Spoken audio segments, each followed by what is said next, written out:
friends, my name is Tim Johnson.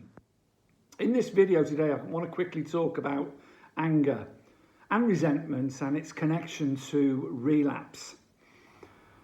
I had an issue around anger for a lot of years, more than I can remember actually, and always having that feeling of being sort of restless, irritable and discontent, if you like, frustration.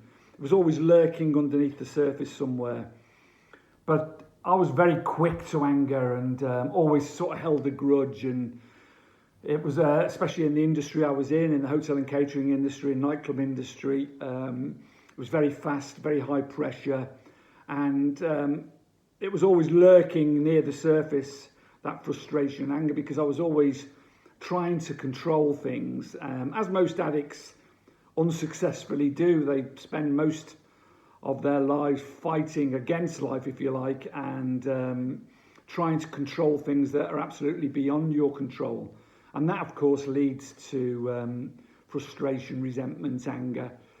So I'm just going to give you a few little tips that I use to help with my anger, because these days, and I think possibly it's something to do with getting older as well, you get a little more wise, and you sort of pick your battles wisely, if you like, and sort of understand people more. And I also try these days to understand the other person's point of view, and forgiveness is a big thing around all this as well, obviously. So I think the older you get, the more mature you get, these things sort of come to you a bit easier than if you're younger. I mean, I know when I was young, then if anyone had told me any of this, it would have been just gone straight over my head. You know, I wouldn't have been able to sort of comprehend it, if you like. So it was the thing with anger, I think, is it burns inside of you without you realising sometimes. And there's a couple of sayings which I always use, and you may have heard them before. You know, when you're angry with someone, it's like taking poison and expecting the other person to die. It's like Wayne Dyer said, you know, it's not the snake bite that kills you, it's the slow poison that runs around your veins. And that's a bit like anger, because you're not hurting the other person with that anger, you're only hurting yourself. It was John Lydon, actually, in the song Rise, when he was with Public Image Limited. I don't know if you're old enough to remember the Sex Pistols and John Lydon, Johnny Rotten. But one of the lyrics in that has always stuck with me, and that is, anger is an energy. And anger is an energy because it triggers, obviously, your fight and flight response. When you're holding anger inside of you, you're making yourself sick, because there's a build-up of adrenaline and stress hormones and all sorts of stuff happening inside of you, and there's no release for it. It just builds up and builds up and builds up. And this is why a lot of people, I know it's caused relapses for me in the past, because in the end you just think, sod it, you know, this will help me feel better, and you'll turn to a drink or a drug because you think it'll make you, it'll ease that feeling inside of you. In fact, it makes things 100 times, 1,000 times worse, as you know. It doesn't solve anything. So how do we deal with anger? Because I think the first thing to recognise is, and some of this obviously you will have heard before, but it doesn't harm to remind yourselves of it occasionally. You can't control, well, there's very little you control, well, you can't control anything apart from your thoughts and your actions, basically. You can't control what other people do, how they behave. You know, if they're behaving badly, nine times out of 10, it's their own stuff. If they're dealing with their own stuff, and you have to understand that. And you have to learn to turn the other cheek a bit, and that's really difficult, particularly, as I say, if you're a person who has always been used to sort of being quick to anger and holds a grudge. And I mean, there's several ways you can deal with it. Obviously, you can just let it go, and that's easier said than done. Although these days I tend to be much more in that court, if you like. You know, I tend to think, well, that's their issue, it's not my issue, and just get on with my life. What they think of me is none of my business. basically. You know, I don't need anybody's approval anymore. And again, I think that comes with age, possibly, but that can happen at any age. You know, you don't need people's approval. You are what you are. You have to accept yourself as the way you are, and you have to accept life as it is, not how you want it to be. You can't control things.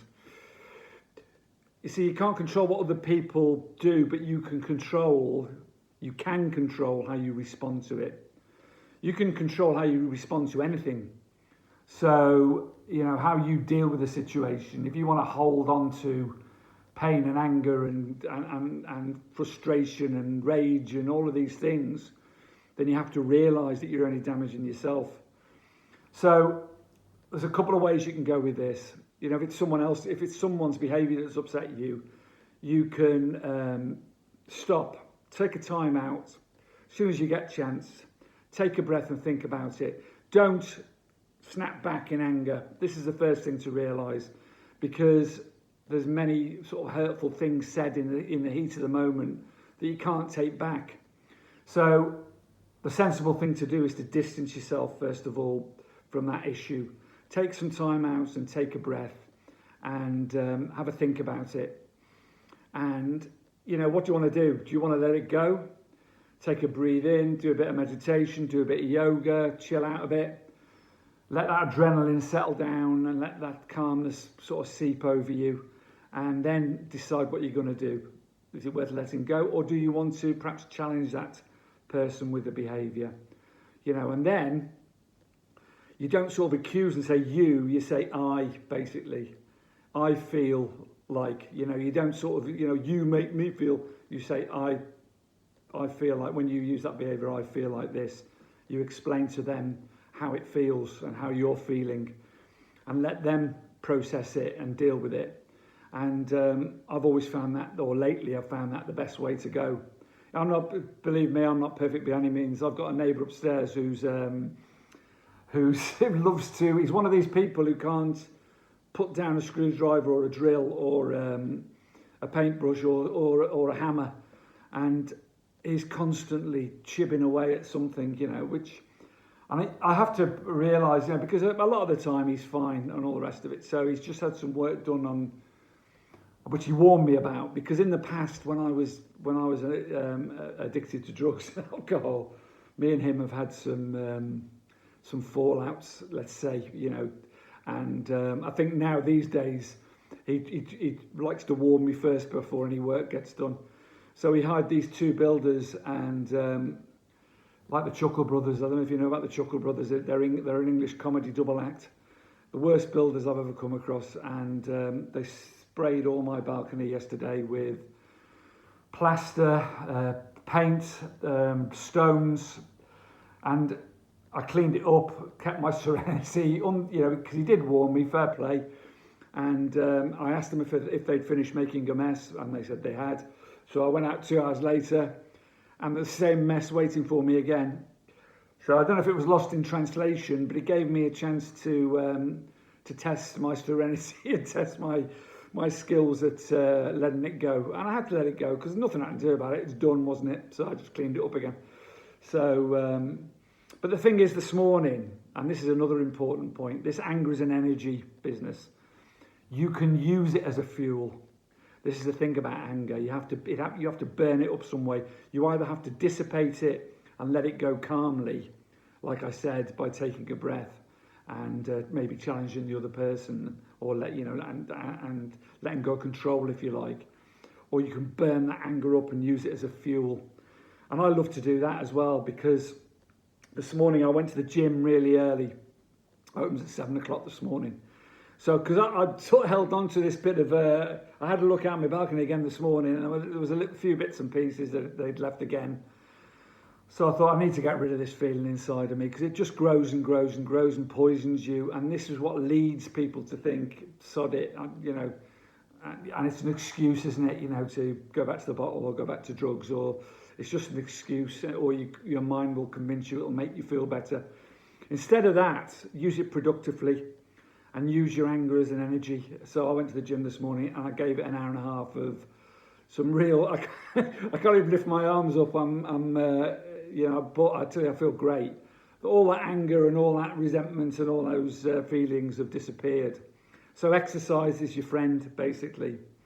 And so is diet, obviously, around that as well, because that keeps your mood stable if you're eating cleanly. But exercise, so you can use all of that anger and channel it into fuel and burn it. And that's what I did today. Burn it away, basically. You have to be very careful around anger, as I say. So, and if you're having real trouble, then go and talk to somebody about it. This is where meetings come in very useful. You know, I'm not going to preach about it, I never do on here, but it's a single thing that's worked for me in the whole of my years of addiction. This is the only thing that's ever worked for me. And each to their own. Whatever works for you is perfectly, obviously, perfectly all right for you. But that talking therapy with people who understand and usually have the same sort of reactions to resentments and anger and restless, irritable and discontent and all of this, just sharing that and talking is another great safety valve. You know, you can let that go. You know, and if you can't do that, get on to an online group or go to anger management classes or do whatever it is that you need to do. Because being sober is your responsibility, no one else's. It's your choice. Every choice you make is your choice. It's what builds your whole life. A series of choices. Some choices are good and some choices are bad. You know, so, and you know which is which because you can feel it in your gut and your heart. And it's your responsibility to stay sober. So you have to do whatever it takes and you have to put the work in and you have to show up every single day and be in a routine and show gratitude and do all of these things because it all helps to keep your mood even and calm and it's just okay to be okay, isn't it? You know, I mean, because many people in the world aren't at the moment. So show a bit of kindness as well and give a bit of service to somebody as well because all these things help keep you on an even keel, keep your emotions in check and help your self-esteem and make you feel good about yourself, which is half the battle for any addict because you probably spent most of your life hating yourself.